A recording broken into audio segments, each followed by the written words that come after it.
Welcome to Intern-al Affairs, a JCK podcast. Wow. I'm Riley, the host of said podcast. These are my wonderful friends and mentors and awesome people.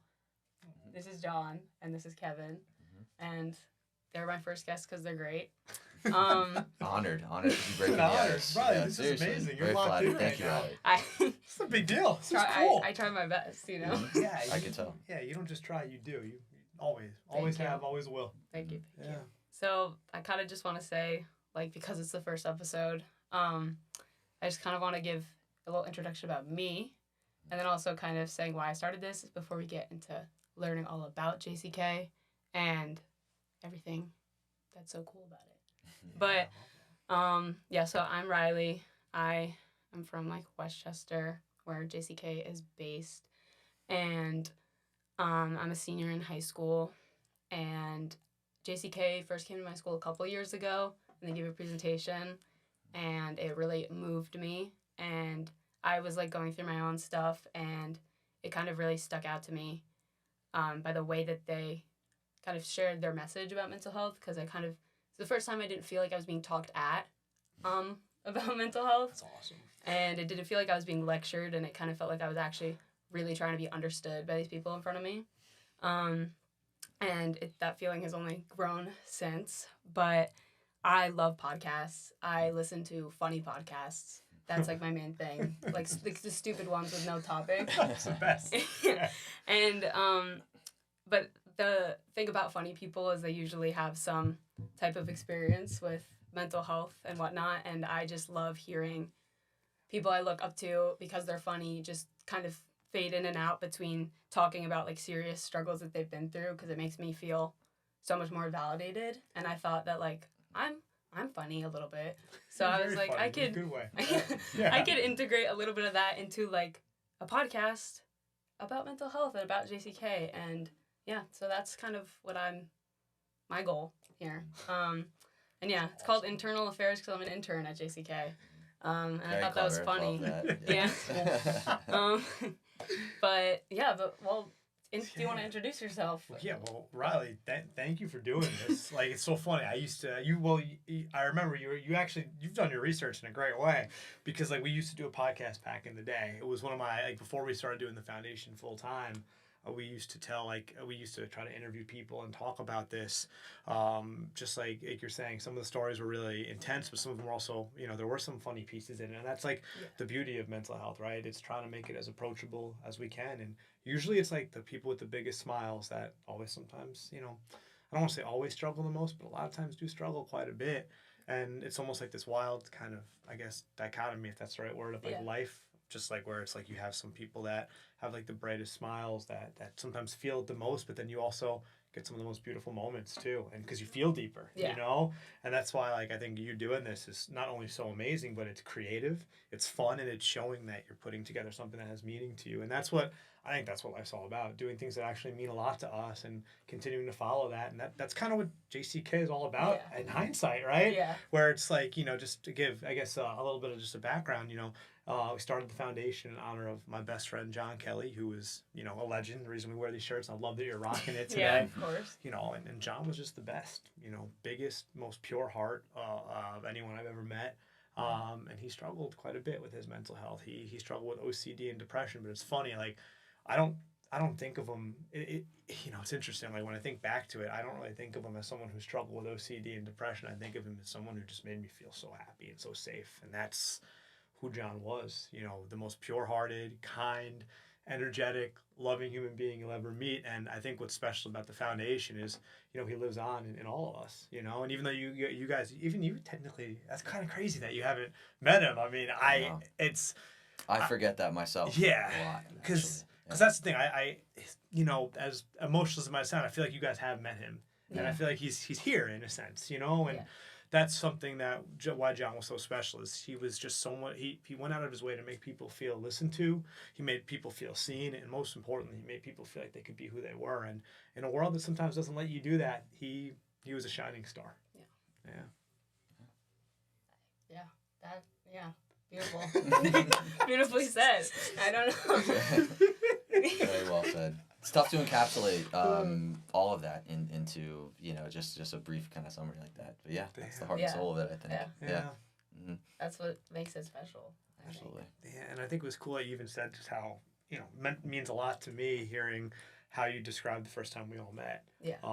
That's what means the most to me, is like that you actually felt like someone was actually there to understand you and be there for you. And that's why we do what we do. Because I remember when we were in middle school and we were in high school, it didn't feel like that a lot. Yeah. You know, you feel like sometimes you have people talking at you and you're diagnosed with OCD, you're diagnosed with depression. I remember when I would get these things, I would be like, kind of like scared in a sense. Like not like, okay, there's people that are going through this and I could still live my life with this, but it was almost like, I don't know, you know what I mean? Like people were talking at you and not trying to get to know you. And I think that's the beauty of life, is like getting to know each other. And when you get to know people, it allows you to talk about the struggles in a lot easier way, where it's not as and of course the struggles can still be really intense and really scary, but you know that you have people to talk to with it. And when people are willing to understand and you don't judge when someone's struggling, that's a beautiful gift. And that's what you do for so many people. Appreciate that. Well, it's a tough act to follow. I feel like per usual, just kind of the way it shakes out usually, whether it's this, whether it's presenting, I kind of have to follow John, and it's a tall task. But my name's, well, thank you, Riley. I've gotten used to it, kind of following this guy. But no, I guess technically, well, first of all, my name's Kevin McMahon. I'm technically the program manager for the JCK Foundation. I've been in this role since the spring of 2021. I've been involved with the foundation long before that, just as a supporter, as a friend, and more importantly, someone who you know has a struggle. You know, this is something that is important to me personally. You know, I think it always matters most to the people who either experience mental health challenges themselves or just have someone in their life that is going through a struggle, has gone through a struggle. So, you know, even prior to me joining on professionally, you know, I've been a friend to John forever, it seems like, you know, since we were kids. And then as we got older, started to learn more about, you know, our challenges. For me, it's depression. For John, OCD and some depression as well. You know, I really just felt drawn to not only John and John Kelly, but to the cause.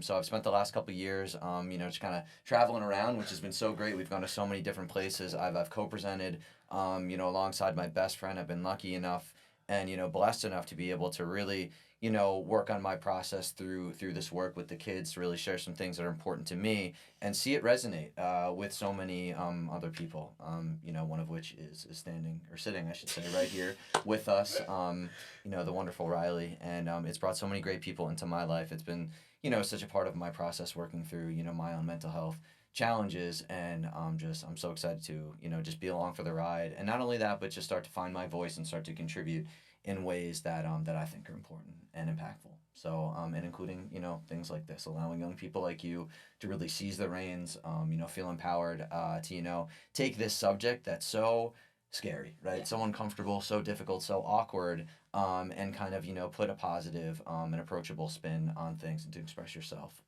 in your own way. So I'm just blessed to be where I'm at, and I'm looking forward to seeing what's next. Also beautifully said. Thank you so much. I'm grateful that you guys have allowed me to do this, because it's so cool. And this is awesome. But yeah, I don't know. JCK means to me. I feel like. Yeah. Please, do you want to explain we would what love it to means? hear that. Yeah. Right. If that's okay. It's like what we tell the kids. It's not just about us telling and sharing. It's about us listening and learning. So please, I would love to know. That's my favorite part. Yeah. Yeah. So far, I mean, there's still a lot of JCK to be had, but so far JCK has kind of meant to me, it's like being a place that just really encourages like connection. And I think like when we're learning about mental health in health class, or we're learning about it in psych and whatnot, there's not a lot of connection that goes on, and that's one of the most important things when you're trying to overcome struggles with those things.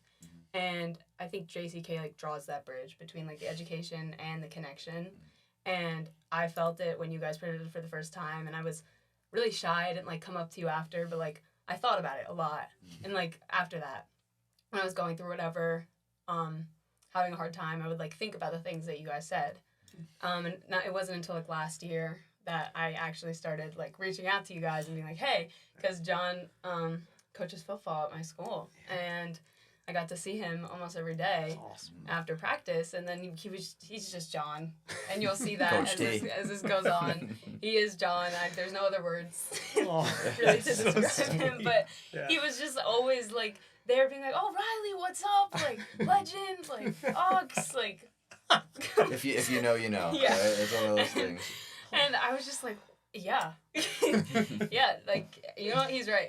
And it was so great, and it was like as soon as I remembered that we had internships, I immediately was like, oh, JCK, it's not even a question.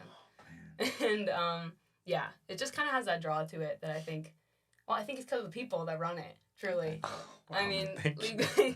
you just have like a way about you that makes it so easy to want to be a part of it and want to help other people, want to work on yourself, and I think that's awesome. That might be the biggest compliment I've ever gotten in my life. Like that's wow. And I think like for me, what was always so cool is just like being on the football field after like a practice and like seeing you saving shots in a game. I would like stop and watch your games because I was like, oh, Riley's in goal right now. She's gonna make a bunch of saves, and I think that's like, wow.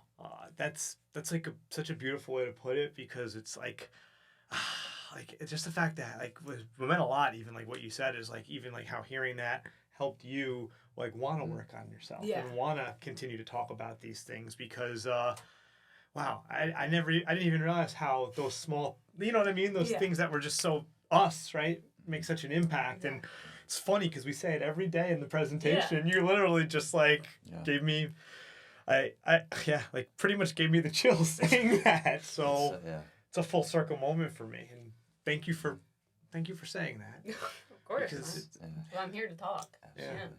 But it's just so validating to hear you say that, Riley, because probably the two biggest goals that we have through our work is establishing connection, letting the kids know, hey, it's not just about the information, it's not just about what we're here to say, it's about how we say it, and it's about us taking the time and the effort to make sure that you understand that what you have to say is important to us as well. You can have the best story in the world, you can have all the information, all the important statistics, but if you don't take the time to connect, it's really not going to be able to sink in as much as if you do, right? And also just making it approachable, like you said, like, right away, it may not have been that moment for you, that time for you to come up and approach and talk about what mental health means to you. But, the way that we are and that John is, you finally felt when the time was right, you could approach him, you could approach this community, right? Yeah. And that's what JCK is to me more than anything. It is a community, right? And you can be involved in so many different ways. For you, it's kind of this way through the internship and through, the podcasting, being creative. Through other people, it's just using us to connect to a different resource that might help them. So, it's just so great to hear you say that, because it's proof positive that what we're trying to do, it's happening. Yeah. I think you guys always like stress that you're not alone.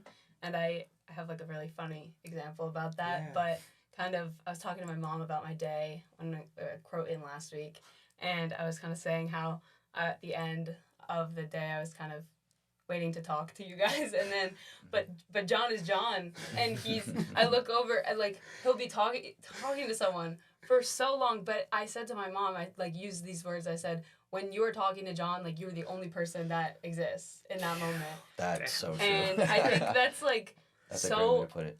Beautiful. And it's so cool. And like, I took a little extra time to like go home, but I was looking at how you were talking to like the other intern or something, and I was like, wow, like this is just what JCK is. Wow. Truly. And I got to talk to Kevin. That was great. Well, Riley, I can't believe you said that. Not that I can't believe it, but this is like bringing back something wild to me. Like that was how John Kelly was. Like, and the fact that you said that, it gets me a little emotional in a good way, because it's like, that was who John was. Like he when you were talking to him, you were the only one he was speaking to. And I think that's the beautiful thing. It shows like in a world that has, whether you have a million things going on or one thing going on, like when someone's talking to you, just being there to listen to them, right? And being there for them in the way that they deserve. And it's like my mom always said, and it's interesting, it's just like always just be kind. And it's always be authentic, because when that person is talking to you, right, I think about it like I think about myself, like if I was that kid, how much courage it would take me to actually do that and talk to someone, and that kid's like, you know what, I finally got to do this, and I want to make sure that child or that kid, student, adult, whoever it is, just knows that not only do I appreciate it, but I'm here. you know, and genuinely. And, you know, sometimes it's like, I struggle with OCD, you know, and sometimes I'll be like, did I not talk to that kid enough? And I'll go home and think about these things. You know what I mean? I'll go home and be like, was I texting too fast? Was I being rude? Was I not listening enough? And it's just incredible. That's actually, you gave me the biggest compliment ever before. You just did it again. You just raised live. the bar. Yeah, you raised the bar. But that's the beauty of it, because then what you guys do, and I see it even with our kids and just students we work with, you do that for other kids.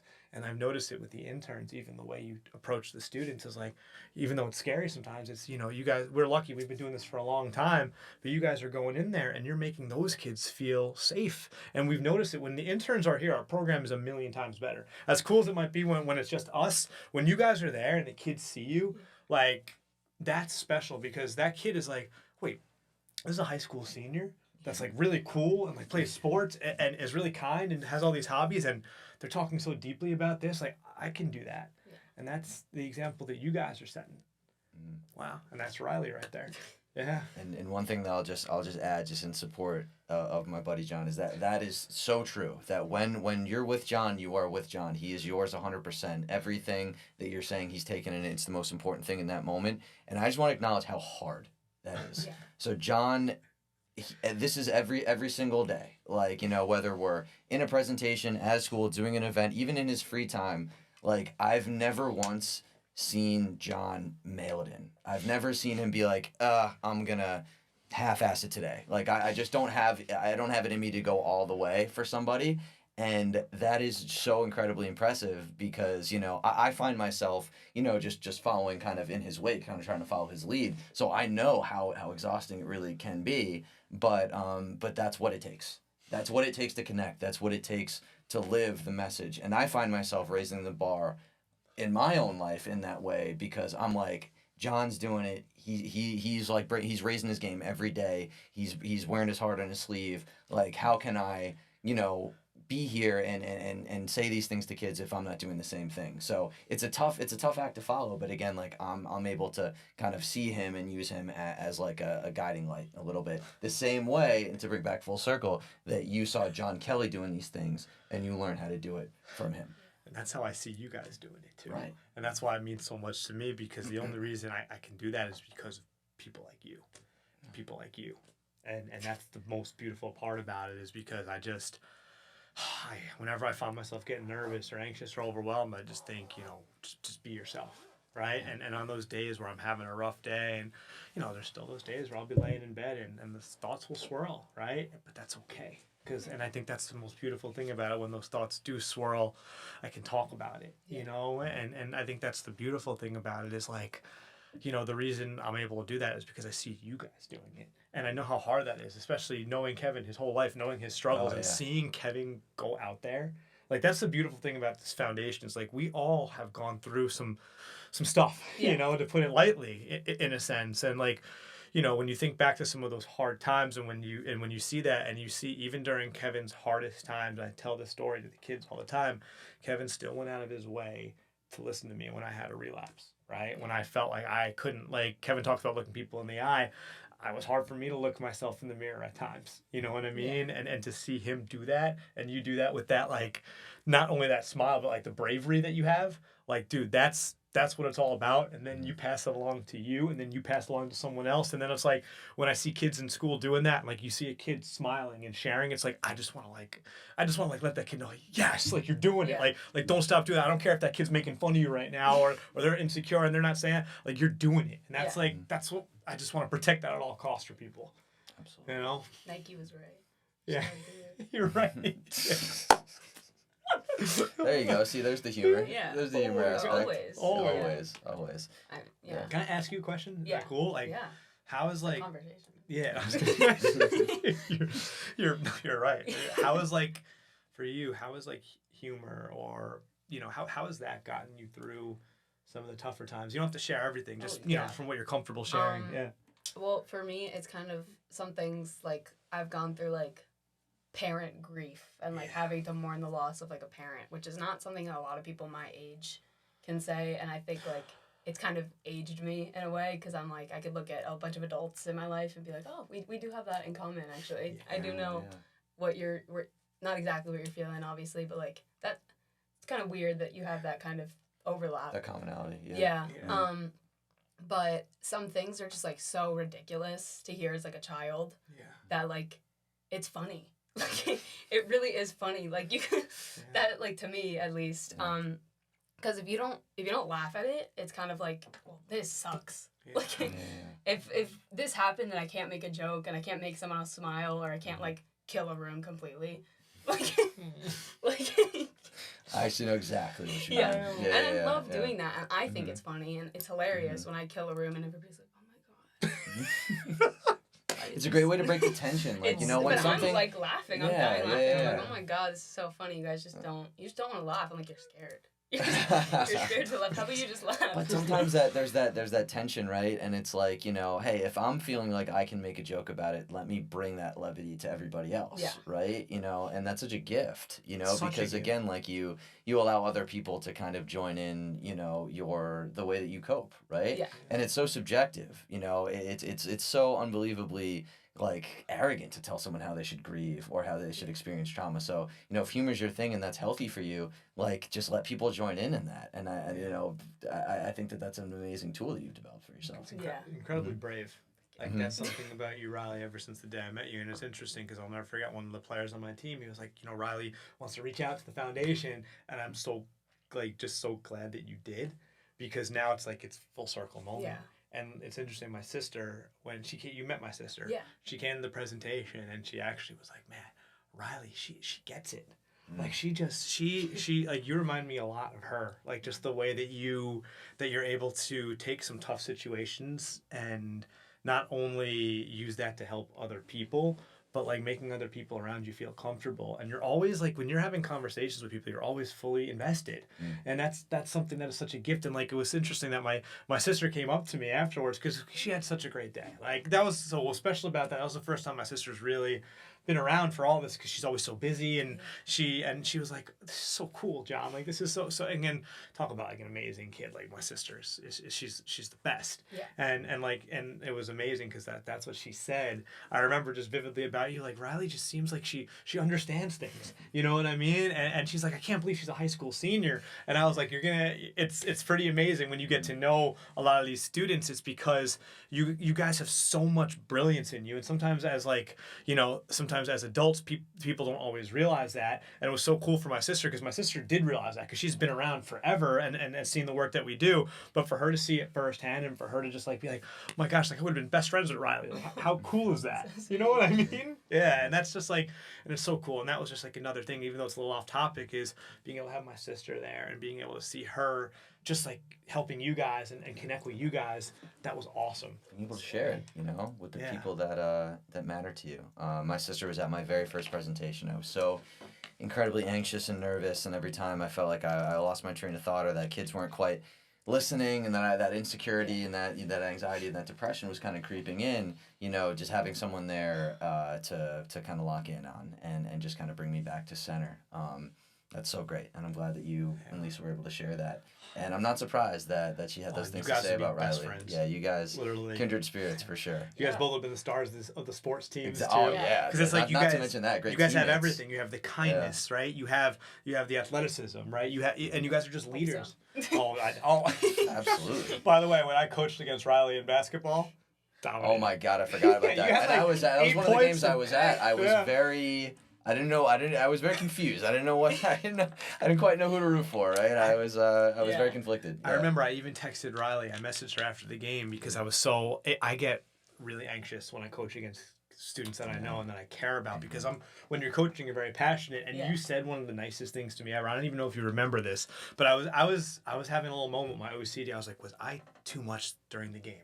And Riley was like, I actually thought you were amazing, and it showed how passionate you are about coaching. And when you said that, I was like, it like relieved every piece of anxiety I had. And like think about that, what you did for me in that moment. Oh, I just do. by You're just you're yeah. so fired up. It gets me fired up, even though you're the other coach.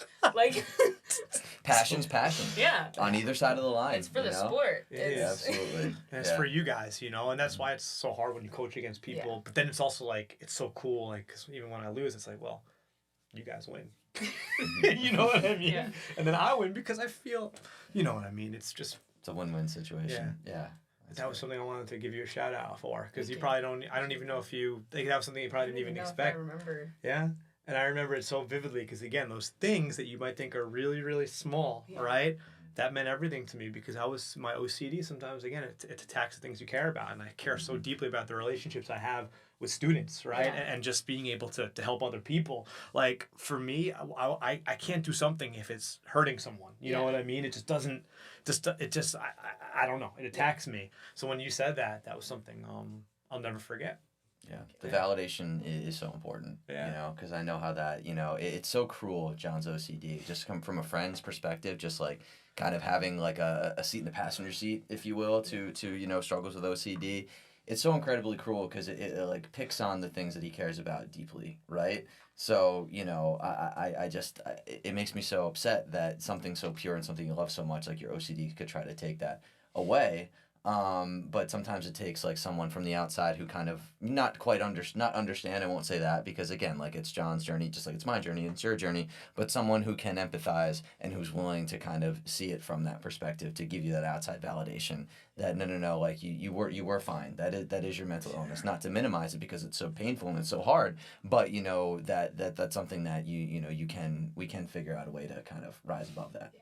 I think also an interesting part of that is that it's not always like just in real life, like if I didn't know about your struggles with OCD, how like just being myself and being like, no, that actually really amped me up, and just saying that, whether it's prompted or not, can help someone who you might not know has something going on. Wow. Mm-hmm. Yep. And I think that like a takeaway from JCK is like being genuine and kind of saying something even when you might be a little bit scared to, like saying something to someone because it could always be helpful to them. Oh yeah. Oh wait, wow. You truly never ever know when the smallest little gesture of acknowledgement, of kindness, of authenticity might, again, not like totally, get that person out of whatever they're dealing with, but it might shift their thinking like just enough and start a chain reaction that might open some doors for them.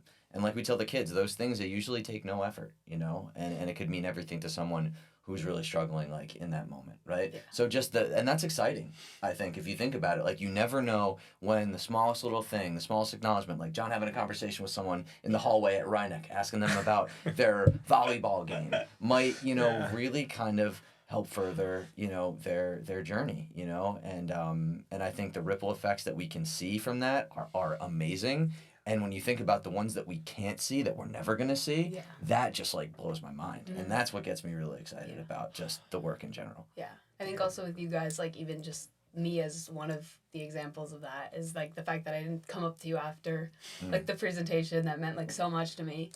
Like how many people that at the schools that you go to every day are having that same experience and you're only really interacting with like a few of the people that do come up and say something, and like to like it's like working for this is hard, especially in high schools. A lot of kids just kind of sometimes don't really think about it, or it looks like they're not, and that could be really discouraging, as you guys kind of mentioned. But like to always remember that like they're listening. You're right. And if it applies to them, great. If it doesn't, also great. Yeah. And like there are people always that will be listening and will be taking that to heart, but might not be showing it at all.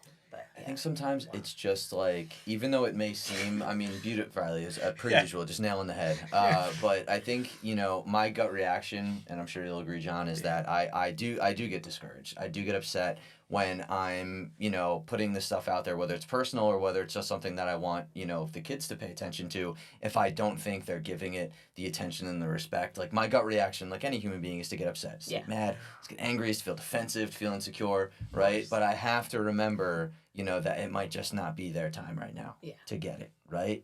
Maybe they just don't feel like it's relevant to my life right now, but maybe it's getting it in a way that like a year from now when they do need to call upon it, they can. Or maybe it's too relevant.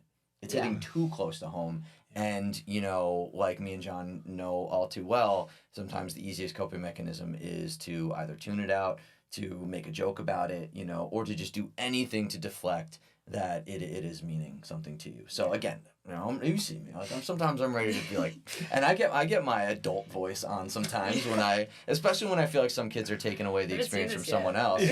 Oh, well, I'm glad that that's the case. No, it's the adult voice came out a little bit today, and that's not a bad thing for anyone that's listening. It's just a little stern to get everyone back together for everyone that's out there. Wait, it's not recording anymore. Hold on. Oh, is it not? Oh, okay. My big voice. I don't know. I've honestly, I don't think I've ever said that phrase before until right now, but it made the most sense. Like my adult voice. It's like, hey guys, because you know us, Riley. Like the teacher voice. Like, because we like to, because we like to make it approachability, like so key. We don't want the kids to think we're just other adults in their lives that are here to tell them things and give them rules and get them in trouble. But sometimes you got to kind of bring the room back to where it needs to be. But even in those moments, I try to treat it with a respect and a kindness. And I'm not necessarily correcting the person. I'm just kind of like trying to correct the behavior. Yeah. Which is important. It's something I needed because, like I say to almost every group, like I would have been incredibly obnoxious in this type of setting, in this type of assembly. Because it was hitting too close, and I needed to make sure everyone knew that like Kev thinks this is a joke, like he's doing okay. Yeah. So as much as it's frustrating, and it's almost more frustrating because I want to talk to myself through these kids. I'm like, God, like you too, right? Like it's like, God, like I see my 14-year, and I tell kids this sometimes, like I see myself in you, and I don't mean to be harsh, and I don't mean to single you out, but dude, like there's another way. Yeah. It's usually for me, it's with the young men because like I see again, there's so much that I see of myself, and I'm like, I wish I could just again like do it differently. Yeah. And I want that for you guys. Don't make the same mistakes that I did. Yeah. There's other things you can do. Yeah. Well, building off that question outlined. If you could talk to your younger self, like the age of the people that you guys are presenting to every day, is there like one outstanding piece of advice you would give? You could give a couple too, but I think a big thing, and it's interesting just to kind of play off Kevin's point. It's like I always try my best, like when you see a kid that is going through it but won't almost admit it, just like I try to be patient, I try to be kind and approachable, but I'll also be a little stern, not in a mean way, but just saying like, hey, like I believe in you, and even if a kid's like, you're letting them know that, hey, you actually see them right now, and that might be something they haven't felt ever. Or maybe not in a really, really long time, showing a kid that they're seen, like I think that's a huge piece of advice. There are people going through stuff that like, put it this way, right? You, not only are you not alone, but I think there's people that want to listen to you and that want to help you. And I think what I would say to my, 13-year-old self, I think the biggest thing that I would say to that person is be proud of the human being that you are and don't stop being who you are. And I think that's why I always say, when I think about I think the two things I always tell kids that always stick to me, never underestimate the impact that one person can have. I believe that with all of my heart. Mm-hmm. Like these impacts, like I think of the movie It's a Wonderful Life. It's like, what if John Kelly were never born? This, we wouldn't be here. Yeah. Isn't that crazy? That is like crazy to think about, right? Yeah. And I think about that all the time, is like to never underestimate the impact that one person can have. And don't think that you can't achieve what you really want to achieve. And I know sometimes it's very scary, but I always try to tell kids, like, if you're doing something that you're passionate about and gives you joy and helps other people, you're going to do okay. You just might not realize it now, and you might get some outside voices saying you can't do it. And a lot of times, sometimes those outside voices might be people that want to do anything to help you because they love you. They don't want to see you get hurt, and understanding that, right? That's another big thing, right? Sometimes when parents or adults in your life are trying to say, oh, maybe you should, it's not that they're saying they don't believe in you. Yeah. I think that's a huge thing. It's almost like they believe in you so much, but the last thing they want to see is someone they love get hurt. Yeah. And that's a hard thing, I think, for a kid to feel and to see sometimes, especially when we do those parent workshops. So I think I would try to tell those kids that you can be exactly who you are.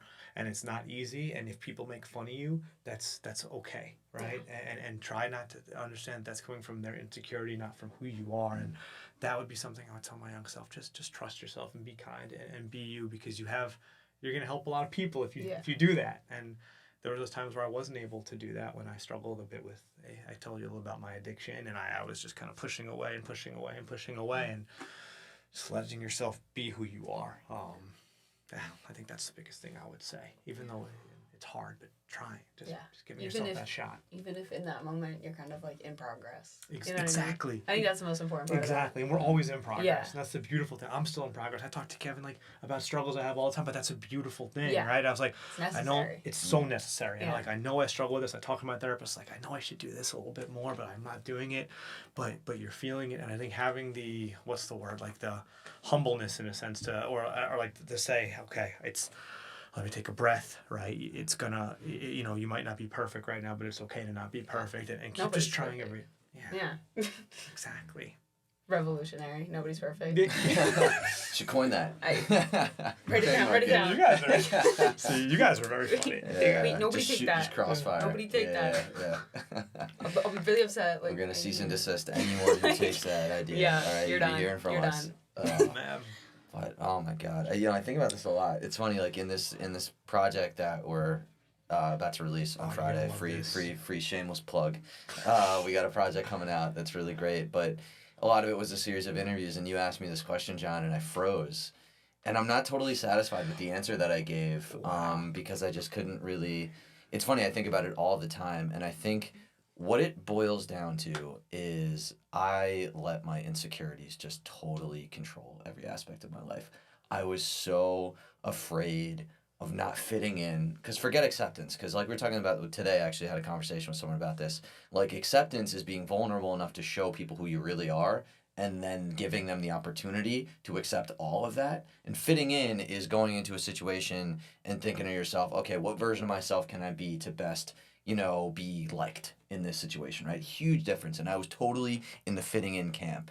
I was so just incredibly scared of not being well received by my peers. I was so afraid of, being met with, anything that was other than total approval. I was seeking approval at every aspect, of my life, especially just socially with my friends. And it really kind of made me so afraid, not only to show who I really was, but to even explore who I was. Like, I was so wrapped up in, like, what is everyone expecting of me? How can I, be cool, right? Popular. That was something that, like, was a huge deal to me. Still trying to get over that, honestly, like, because it's such a learned behavior. It's such a habit. Kev, like, yourself is enough. Like, that was a huge thing that I was missing. Like, you don't need to earn friends. You don't need to earn being respected. You don't need to earn liking yourself, right? I felt like I needed to, like, it was external first and internal. I needed all the external things in order to feel good, whereas I should have been working inside out, which is what I try to do now. Like, have a good relationship with yourself. Like, really come to grips with them, these things that maybe you aren't secure about, work through them, these anxieties that you have. Like, let's start inside. And then if you do that, which is kind of where I'm at now, and I'm so much more satisfied with my life now, is that, the other things are starting to fall into place now that I am living that way more, right? But I was so hard on myself too. So I would also want to comfort myself, like, Kev, I know it's hard, but like, I just try to understand these things. They're scary. I know right now in the short term, like, this feels like what you should be doing, it's what everything around you is kind of telling you to do, but like, just in the long view, like, you need to be okay with who you are, dude. Yeah. It's interesting because that when I hear that, it's like I think about like my biggest struggle now, and I talk to students about this, and I was talking to one kid that we know really well about this. It's like, and I struggle with this to this day. It's like sometimes I feel like I'm not valuable if I'm not helping someone, and that's just not true. Yeah. But it's trying to come to terms with that, because I know that that's the truth, and I see it so many times in people's lives, right? But it's like, because again, I guess it's just like my main character, like my main thing in this world, like as like, I think the most, like, what's the word? Not carry, oh my God, the value. My main value, like when you talk about values, is like helping people. Yeah. Like that's what drives me and that's what fuels me. But trying to understand, like when I'm on having those bad days, right? Yeah. Where it's like I can sit here and stare at the water and not feel guilty for that. Yeah. Does that make sense? Like falling back onto the other values that make you. Yes. Yeah. Yes. That's not the end all be all. Yeah, and it doesn't mean that I'm not going to stop helping people. Yeah. That's the last thing I'd ever want. Well, God, it's like I don't think you could do that. Yeah, exactly. You're about as close as it gets to the ceiling. Yeah. And I think when you do that, John, when you challenge yourself to slow down, just something I've noticed. It's very hard. It's so hard. It's like an exposure therapy type of thing. It is. Yeah. Because your OCD will tell you once you stop, that, oh, It's you're moving over. backwards, or it's over, or wow, you're John Tessitore, you're the guy that helps everyone. Why are you taking a moment for yourself? Like, that's not who you are. And it's this thing, it's so cruel, it's so conniving, right? But I'm onto it. I'm onto your OCD. You can't fool me. I see it. But you just, OCDs like, is hanging by the camera if you're watching, I see you, right? But no, it's so incredibly cruel and opportunistic that it seizes on these things that do, like, that you do love. And, it's just about kind of like, for you, I think it's kind of keeping those things separate and keeping those things pure. And understanding, like Riley was saying, that's not your only utility or value in life. Yeah. You've done enough for 10 lifetimes, bro. And you're not even close to being done. So again, like, you're going to keep going, but like, it's just allow yourself that time. And when you do really get going in this mindset, the way that and this will peek behind the curtain for you, Riley, like the way that I bring John back to like neutral and to help himself calm down is like, I challenge him to name one person who does more for people than he does. And he's never been able to answer that question. Not once.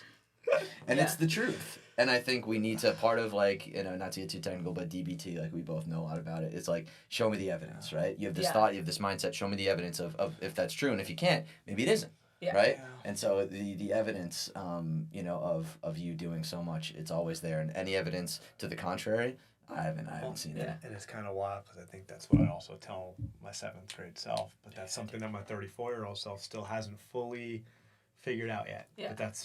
But there's a beauty to that. Yeah. Right? And just being fully transparent. I even feel guilty saying that because I'm so used to that. I know this. I know that. It's like, no, that's okay. Well, yeah. That's the vulnerability. That's right. Yeah. And like that's what is so special about JCK. That's what makes it feel like I'm not being talked to. Because I'm like, oh, these are people that have gone through so much. I've gone through so much. Yeah. We can like relate to each other, but they're also going through stuff. Exactly. And like, it's so easy, like as a kid, as a high schooler, to look up at adults and be like, well, every single one of them has all figured out. Like, they're all doing great. Like, why can't I just like be there already? Why can't, like, it's so easy to look at other people and like think that, but then you kind of like just having this conversation. I'm like, even like the people I look up to so much are still actively just going through stuff every day. That's amazing. And I find like that's so true. Like I used to think that same way, and I used to only look up to people that I thought weren't struggling. Because it's like we kind of admire people for handling the things that we can't handle, or they have this quality that I wish I had, so I'm going to look up to them. But now I admire people who are struggling so much more, me too. Right? Because it's like, that's not a flaw. Yeah. That's not something wrong with your character. That's something, life has thrown you a challenge, right?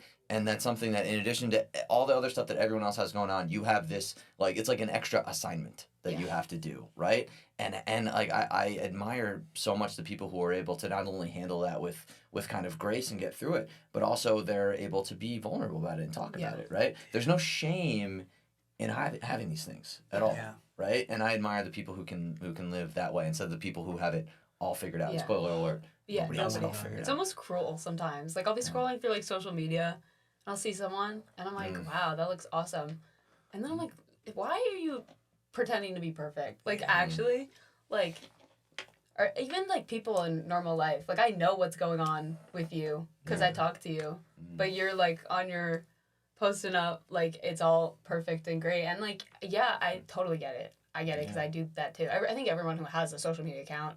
A little bit. Well, that's kind of the whole point. Yeah, I do it. It's like you post like your best. Nobody's posting them crying like to their public Instagram, but it's just like, it's so easy to believe it, and especially like younger people, so much younger people. Yeah.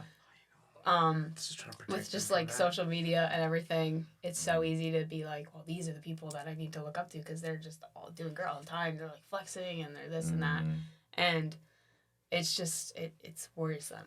But it's with people like having stuff like this, having people talking about mental health, it kind of kind of makes the people interacting with that realize, oh well, actually, a little bit of a lie, a little bit of a big lie that people are telling, and I think that's the beauty of what you talked about, like being vulnerable is like very, very hard. And even saying that in front of people is like, I was like, should I say it? And I was like, I gotta say it. Yeah. Yeah, because you inspired that in me, and it's interesting. It's like I've gotten so like as I've gotten older, I've gotten so close to my parents and the people in my life because of that vulnerability. Yeah. Right? Because they were vulnerable with me, and like we talk to parents about this all the time. Is like trying your best to be vulnerable with your kids. Yeah. Right? It doesn't. You don't have to tell them everything, right? But I'm telling you, like as I've become an adult, like that has just been so beautiful for me to see with my parents, and I feel like legitimately the luckiest person in the world, and I cherish, knock on wood, there's the OCD, right? I cherish every moment with them and my family because of that, and because I know how hard it can be when I wasn't able to be as open, right? And I think that's something that's, kind of off topic, but I just wanted to bring that up. Yeah, That's no. cool. Yeah. Like vulnerability is one of those things where it's like you're so afraid of it, Yeah. and it's so scary to do. Yeah. And then once you do it, you kind of realize like, oh, wow, like why didn't I just do that sooner? Why didn't I say that thing sooner? Yeah. Why was I so scared? Because it either ends up you like are embraced, you're supported, or it exposes the fact that those are not people you should surround yourself with. And you guys are saying the advice, and while you're saying that, those are like mantras basically that I've adopted for myself over the past like just couple years as someone who's like been in high school dealing with a lot of the things of like the social pressures and looking to like friends and not feeling like worthy and not feeling like it was my fault that certain things were happening. And it kind of, with like a therapist, with like people like you talking to me, I kind of like, and finding new people that actually embraced me for who I was, being myself like authentically, I kind of realized, oh, it's actually not me, it's just kind of the situation I'm in. Wow. And it's hard to be in that situation every day for school. School is like awful for that if you're not in a situation you like. But if you can get through it on the thought that like it's actually not you.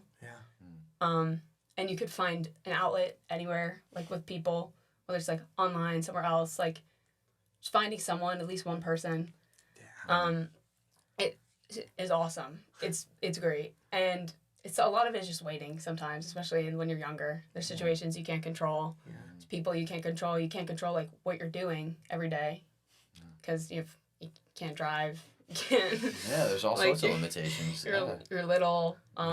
Don't have money. Like it's hard to see. It's hard to kind of like I think broke. about like well there you go. You're broke. You can't drive. It's hard to kind of like see over the. I call it like seeing over the hedge. Yeah. Right. That's like an expression of like like it's like you're in your backyard. You got the big hedge up. You got your little community. It's very hard to think about anything that's beyond that, right? Yeah. Even if you will be beyond that someday, in the here and now, this is what's right in my face. It's the school situation, it's the friend situation, it's whatever it happens to be on a daily that, I need to prioritize that, right? Whatever's, meant to be beyond the hedge will be. But if you can do what you're doing now and kind of take the long view and do what is going to serve you, not just today or tomorrow or for, until you graduate or whatever the case may be for anyone that's watching. If you can take the long view and start to work internally, externally, like we were talking about before, like that's where the real beauty of life is, in my opinion. Like that's going to strengthen your relationship with yourself. That's going to allow you, again, to create something that's sustainable. We're talking about mental health. Like you're never going to be able to outrun your mental health. Some people, it really. No, oh my gosh. It's like Usain Bolt. True. That's very true. And Usain's got mental health as well. Usain, if you're watching, buddy, like you couldn't do it. Fastest man alive. But no, it's a relationship that you're always gonna have. It really kind of, not that it triggers me because I understand what they mean, but when people say like mental health is not really for me. No, it is. It just means that maybe your mental health isn't in a good place right now. But it's not like you. All right, don't. Like first of all, f off. I don't know if I'm allowed to say that, but no, not at all. I'm happy for. I'm so happy when I meet someone who clearly like is a place that's mentally well. But that doesn't mean that mental health doesn't apply to you. Yeah. It just and means it will that at you're, one point. and it will, right? It just means that you're in a good spot right now. Like I don't have mental health. Like no, you definitely do. You don't have brain health. You don't have liver health. You don't have like. Yeah, you do. Yeah, of course. You do. It's healthy though. Yeah. So good for you, but. Yeah. And you prioritizing that stuff now, even when it is hard, when everything in your external environment is telling you no, like this is what's really important. Like that's courage, and that's freedom. You're setting yourself free from a lot of things that are holding people back. Yeah. I gotta ask you, what would you tell like 10-year-old Riley? Ooh, we're flipping the script here. She was on the other foot. My mom has this thing that she says to me. She's like, you have all these rules, like, about everything. And I'll, like, tell her I did something, and she's like, oh, you broke your rule. And I was like, okay. All right, I broke the rule. Classic yeah, you mom. got me. Yeah. Like, I broke the rule I made for myself 10 years ago. But, like, I just kind of, like, functioned. I didn't, like, wasn't good at, like, reading things, so I kind of made, like, these rules for myself. But not, like, I didn't write them out. But, like, in my head, like, I'd be like, no, I can't do that because of XYZ. Like, I can't do that because of XYZ. And it really was just, like, I was afraid. I was afraid to do certain things. I was, like, anxious about certain things. And so, like, it's okay to be afraid, but you still have to, like, live afraid. You still have to do it. And, like, that's been so important to me for the past, like, couple years, and I wish I could have done it earlier. But, like, I joined, like, a lacrosse team. I don't play lacrosse. Like, I was a goalie. That's horrifying. If you're a lacrosse goalie, you know. You have to be a little bit crazy. Like, it hurts. It just hurts. You just get hit a lot. And, like, I have a job that, like, is awesome, and I love it, and it's, like, I've found, like, really good friends there. But a lot of these things, like, the first day, I was terrified. Yeah. Like, I was, like, on the way to the interview crying, like, and then I got there, and it's fine, and, like, I got, like, I have all these friends there. I'm, like, really close with my boss. It's just, like, this, like, looking back on all these things that, like, I waited so long to do, and I put off for so long, and, like, I could have just, like, I should have done it afraid earlier. Like, because I'm not afraid of it anymore. But, yeah, like, do it afraid. And I didn't make that up, but, like, that is something that we really actually should trademark. We were joking about the other one, but that is something, just do it afraid. Live afraid, right? Because, like, fear is such a negative connotation. Like, you know, we tell the kids all the time, like, fear is fine. Fear is okay. It hurts, and you know, it's scary, obviously, right? You know, it's something that's uncomfortable, but, you know, that doesn't mean that you're wrong. That doesn't mean that anything is not okay. That's natural. Life is about fear. Don't let the fear that you feel stop you from doing the thing that you want. Yeah. And if you see, I'm getting a little emotional right now because you're saying as a high school student, I wish I had done this stuff so much earlier. God, and that's so admirable, right? But you're doing it so much younger than everyone, and I'm getting upset because I had so many things that I wanted when I was your age. And throughout my whole life, I was so afraid of even admitting that I wanted them that I totally stopped myself from going after them. Like, I was so afraid of maybe not getting it or maybe failing and what that would do to how people perceive me or how I perceive myself. I was afraid that was going to make, if I went for something and I didn't quite reach it or it didn't go the way I wanted to, all the insecurities and anxieties I had about myself, that was going to be the thing that proved that they were true. And it's just like, God, living afraid is so beautiful. Yeah. And I just, it would have been so great to have known that earlier. Think about that, what you guys are doing now. Yeah, it's never too late, you know? Because I could be a 50-year-old guy being like, I should have done that earlier. And then there could be someone... That's what midlife crisis is, really. Yeah. And that's the thing, and you could be like, there's things I think about all the time that I'm afraid with, and it's like, well, you know what? I have to just live afraid. Yeah. Because you know what? Riley do not taught me that. Yeah. You know? Live afraid. Put it on a t-shirt. But it's true, though. Yeah. And it's like, and it makes me think, because it's like, sometimes you might look at us and think we're afraid of nothing. Cool. I'm afraid of a lot of things. But I've learned how to try to live with that fear. And there's some things that I still haven't been able to do. But that's okay. And you even saying that inspires me to say, you know what? Even if I can't do it right now, I've done so many other things. Like you guys were saying, too. Yeah. And like, think about it. This is what's brought us here right now. Like the whole movie. I love the movie It's a Wonderful Life, as you could tell. I don't know if you've seen it, but it's amazing. And it just, have you seen it? It's getting a lot of shout-outs on the pod. Free plug to George Bailey is my favorite. That movie is from like 1953 or something. Even earlier. But George Bailey is my favorite character of all time. But basically, like, it's like what I try to do. It helps me a lot. It's like, you know what? Even though I didn't do it then, I'm doing it now. And think about that. You did it. And there's some people that haven't. And it's like, and it's like trying to help those people that haven't and say it's okay to live afraid. And like OCD, they call it the doubter's disease, right? Mm-hmm. And it's something where I'm constantly doubting. And what I think I'm most proud of is that it's like I haven't used that doubt to stop. I've used that doubt to almost say, no, I'm going to keep going.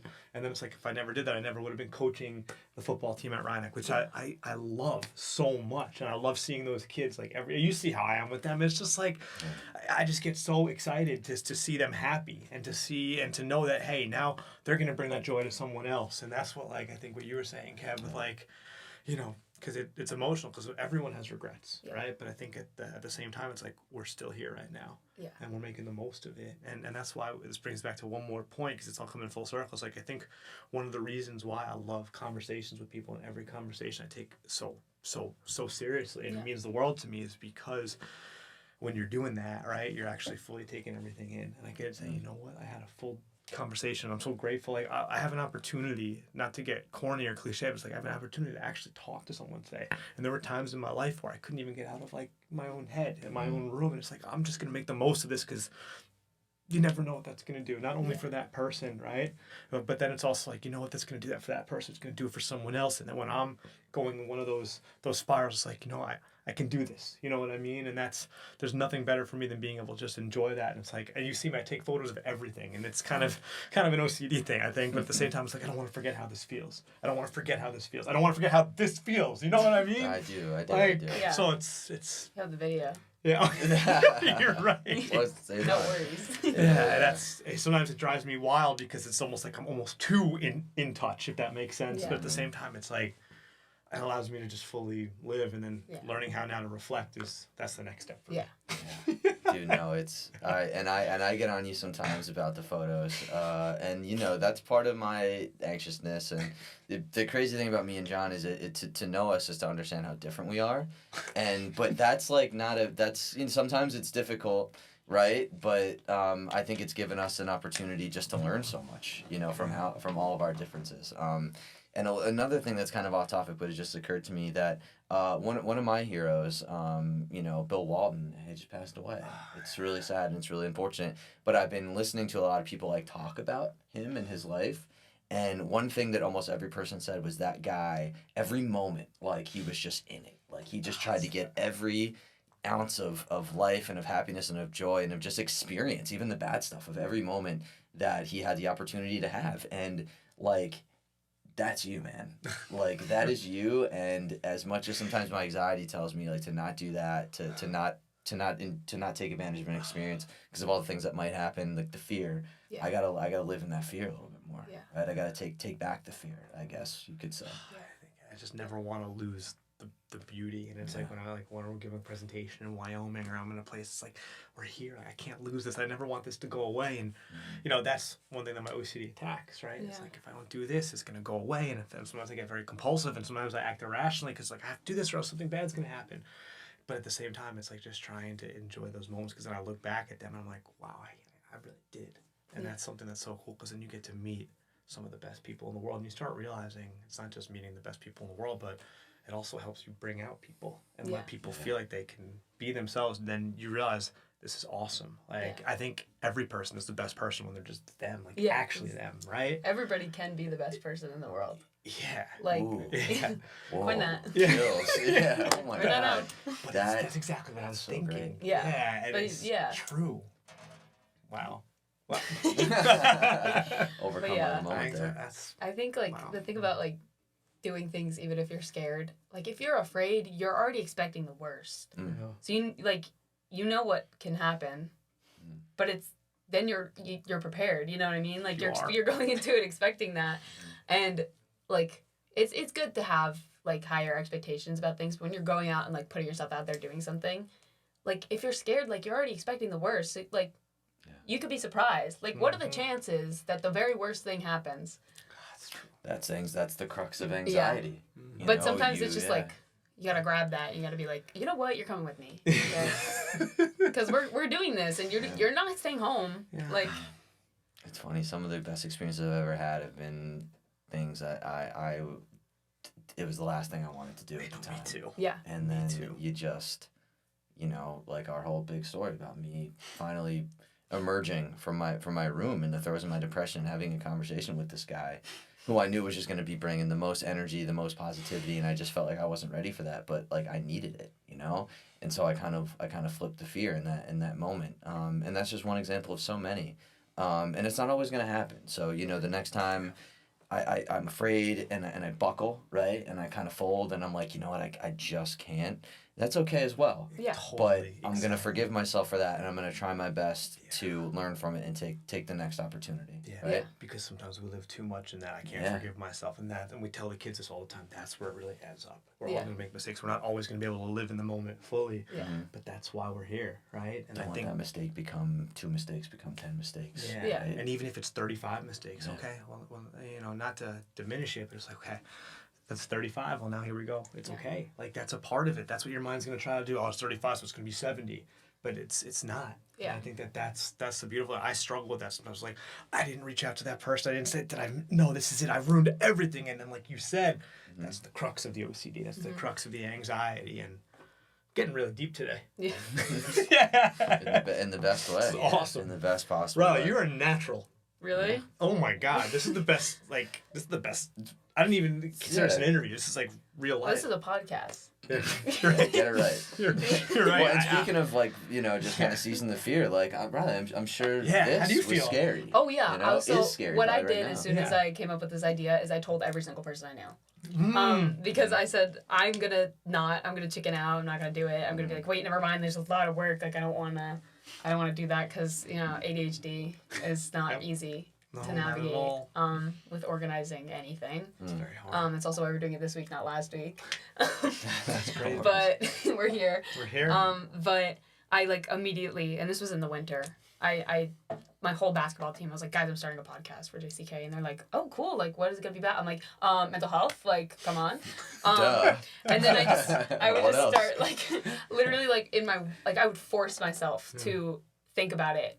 Like I wanted to think about it too, but I would like, if I would start thinking about something and it would be too difficult, and I would be like, oh, I have to like actually think about like organizing that or doing this, like, or it might be scary or it might be this. I'd be like, no, like you're gonna keep thinking about this because you actually like doing it. Yeah. And yeah, and I was a little bit stressed all day, but like I've gotten to a point with like my anxiety where I kind of just like, I used to like have the feeling of being anxious and then feel anxious about that feeling, and it just kept growing until like it wasn't even about what the original thing was anymore. It was really just about like how I was feeling awful. Yeah. But I've kind of gotten to a point like through a lot of work, obviously, that like I can feel that feeling and know that it's not like rational necessarily. And I'm like, I'm so excited about this. Yeah. And it's easy to be like, oh, I wish I was just like excited and I wasn't like, oh my god. But it's kind of like, it's just kind of coexisting with it. Right. Kind of like having those feelings of anxiety about things and being scared of something, and then also like being super excited about it, or being like really looking forward to what it's gonna bring and what it's gonna do to help other people. Has been crucial to me, not just for this, but like for everything. And yeah, That's something that means so much to you, and that's why you feel. I think Yeah. learn. Kevin taught me that too, and I think about this a lot. Is like I hate leaving schools. Like I remember I'll like cry, low key. Like to be honest, like when I leave. it could be high key. Yeah, you're right. It could be high key. You should just Yeah. just do it in the middle of the like the I the hallway.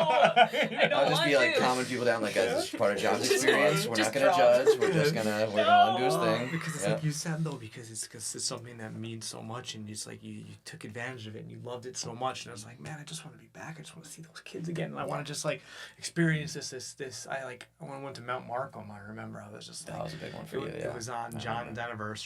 It's a school, small school in upstate New York. The kids were incredible, and me and John always had this thing with upstate New York. We loved it. We love small towns, and I just remember being there, being like, I never want to leave this again. And now the irony is, we stay in touch with so many of those kids.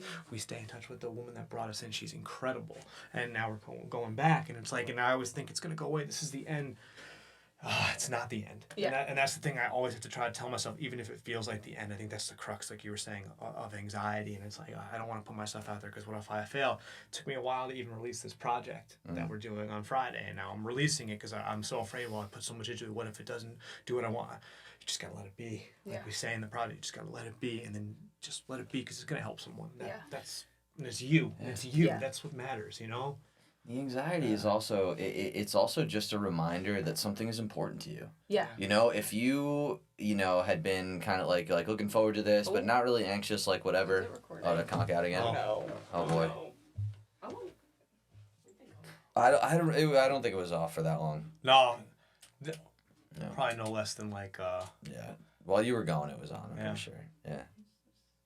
Yeah, like an hour 4 in. But Oh wow. Oh wow. my We're talking for an hour. All right. Yeah. Well, Is there anything Oh, else, Riley, wow. that's like pressing that you want us to get to? Or I mean, this could just be part 1.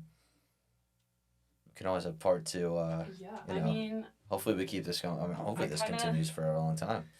I was gonna say a thing about telling other people was that I kind of forgot to say this, but like I told everyone because then I would be embarrassed if I didn't do it, and that was kind of like the accountability part. Yeah. Okay. Yeah. So you kind of you kind of set it in motion. You didn't give yourself the opportunity to bail. Yeah. Yeah. Because I said that would be yeah. embarrassing if I'm this excited about something. Then I need to tell everyone immediately. Yeah.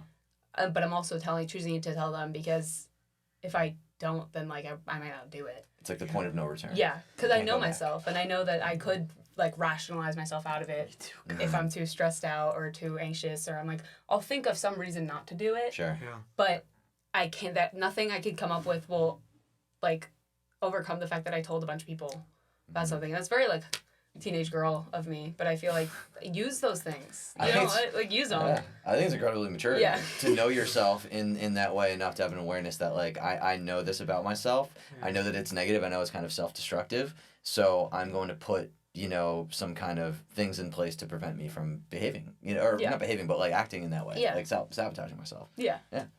And yeah.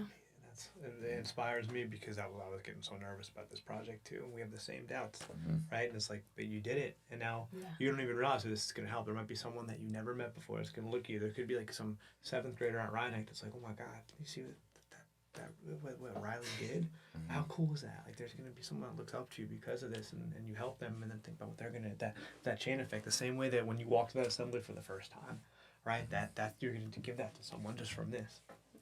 Pretty epic. Yeah, it's amazing stuff, right? Yeah, I don't know. I mean, I think also like I was thinking about this before. Oh, what was I gonna say?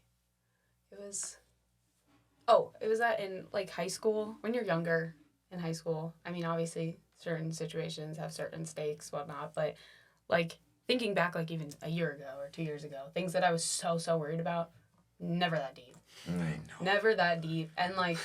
It's bad to say that about everything. Like, it's not that deep, Like, you could say it about yourself. You could say it about your own experiences when you're, like, genuinely looking back and saying, oh, like, it really was just, like, my anxiety. It wasn't, like, me thinking rationally because it either worked out or it didn't and it taught me something. Mm-hmm. And, like, that, like, I feel like if you get in the practice of overcoming your anxieties, doing it afraid, failing, failing, like, putting yourself in positions where you know you will fail, because you need to fail. You can't go your whole life without failing because you will hit a wall eventually. But like getting in the practice of doing things like that, whether you succeed or fail, overcoming those anxieties, or not necessarily overcoming them, but just doing it anyways. Yeah.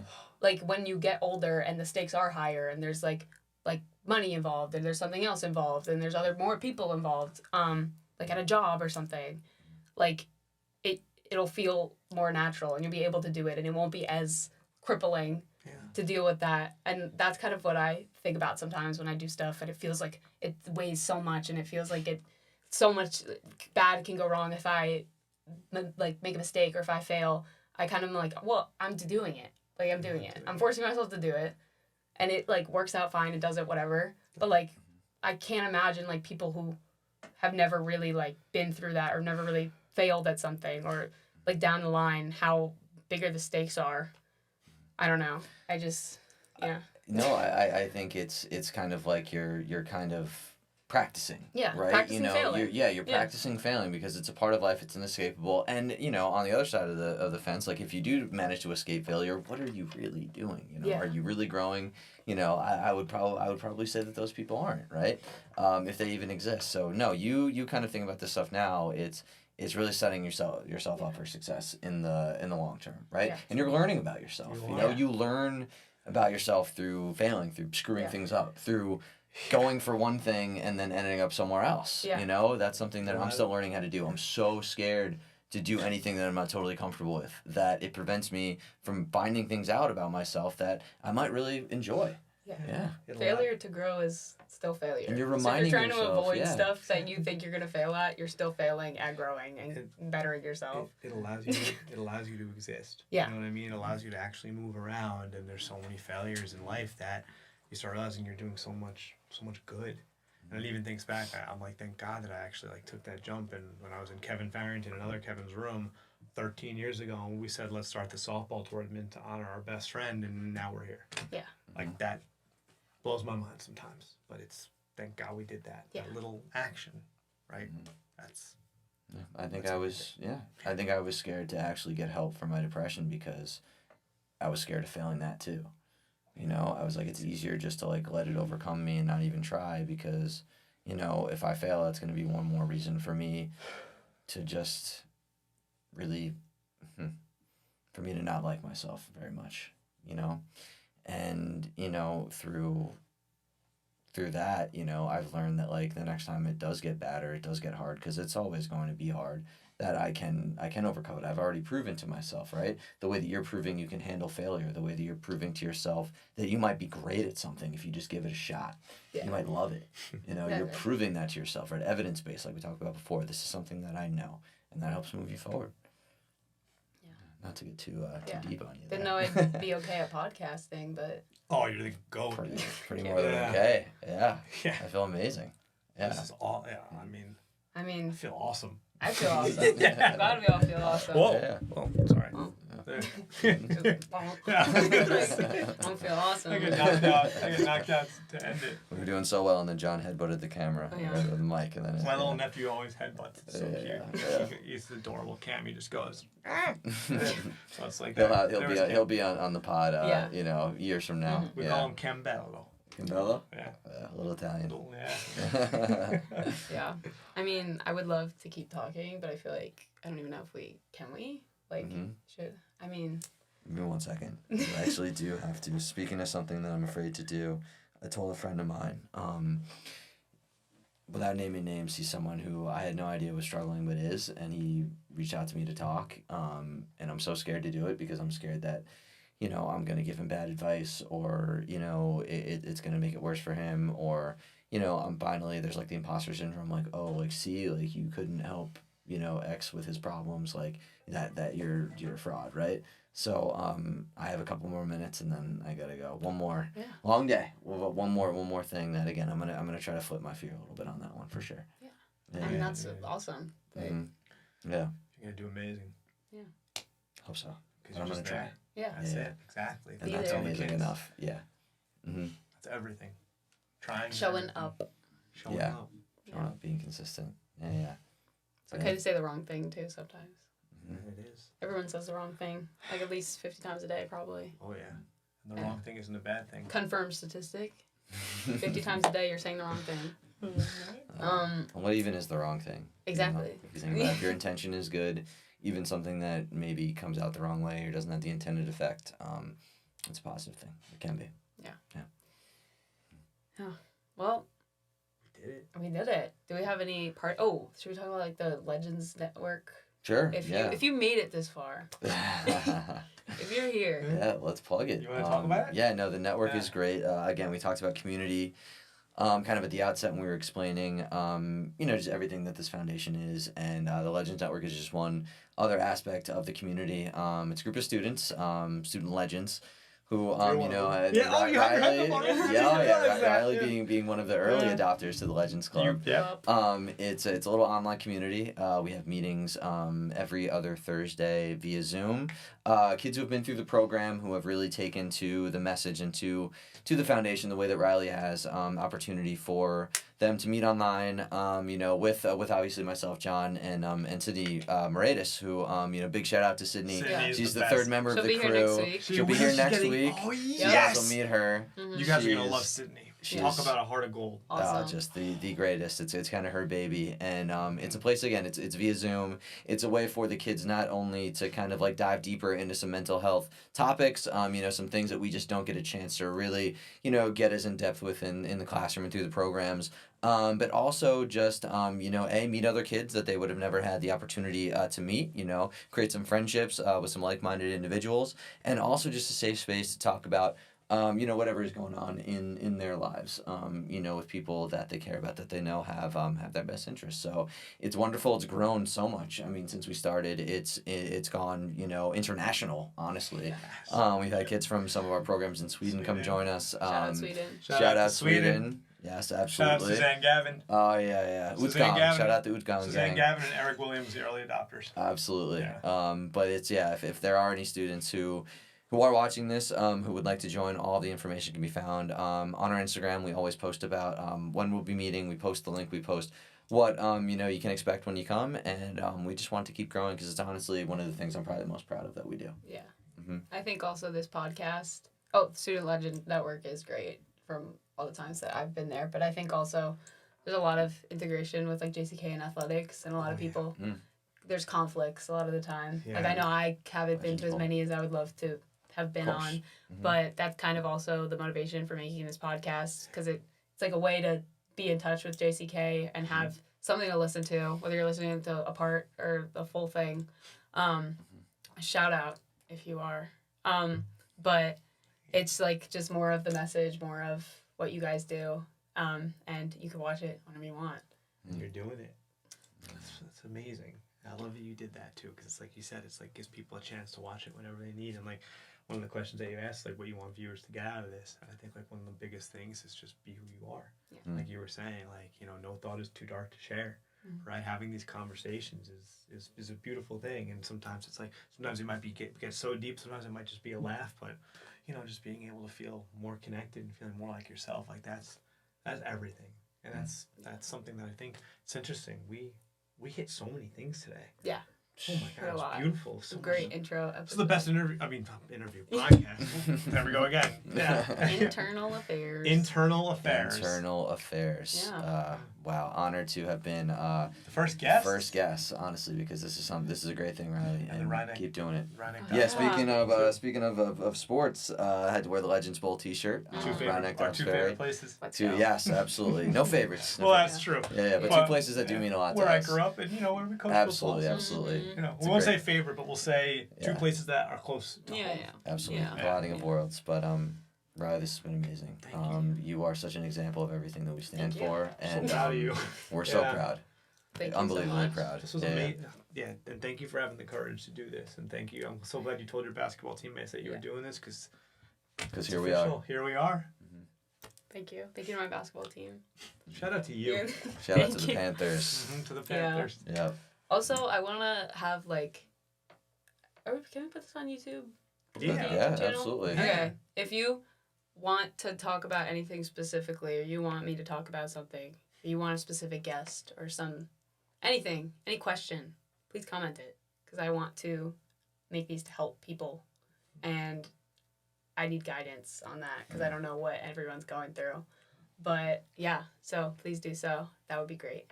If not, also great. But yeah. It's amazing. I think next episode is going to be with Sydney. That's awesome. And I think we're doing, what I said to her is we both come with a list of coping mechanisms. And we kind of just chat with back and forth, alternate, and chat about them. You're going to love that interview. And I think that you're going to get to know Sydney even more and more. She's a special human being. Yeah, she's a great role model. She's great. I love her. I'm so proud of her. I can't wait to. It's funny, we haven't even wrapped this one. I'm already excited. I'm already ready to listen to Sydney's. I can't wait to hear how this comes out. I'm sure it's going to be awesome. And I fully plan on sharing this with everyone that I know. Because there are so many people who could gather so much from everything that you're doing, Riley. And it really just, again, can't say it enough. So proud. Thank you. Yeah. Thank you guys. Of course. Thank you so much. Shout out to Stockroom Records. Yeah, Stockroom Records. Thank you guys for having us. Yeah. Wonderful working with these guys. Possible. Yeah. Thank you for making this whole thing happen for us. Appreciate you guys very much. And again, keep on doing your thing. That's the key. You never know the impact that you're going to have, and we did it right here. We did it. Woo! We did it. And there it is. Cut. Print. All right. Oh, that's awesome. Right, this is great. That was awesome, Riley. Thank you. Big exhale. Wow. That was awesome. That was so sick.